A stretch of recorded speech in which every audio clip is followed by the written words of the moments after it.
Jelang PON Aceh Sumur September 2024 nanti, cabur Anggar Sumsel harus kehilangan 3 atlet andalannya. Ketiganya dipastikan pindah dan memperkuat provinsi lain pada PON Aceh Sumur nanti. Pemprov IKASI Sumsel mengakui, kepindahan 3 atletnya terjadi perubahan komposisi kekuatan cabur Anggar Sumsel yang pada PON tahun ini hanya sekitar 60% dari PON sebelumnya. Keadaan sekarang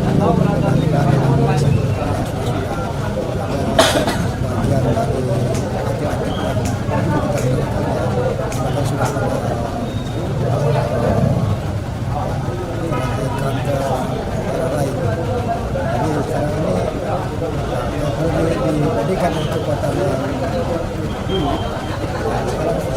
kita antara 5-7%. Pada PON Aceh Sumur, cabur Anggar Sumsel hanya mampu meloloskan 4 atletnya. Nur Muhammad, Kompas TV, Palembang, Sumatera Selatan.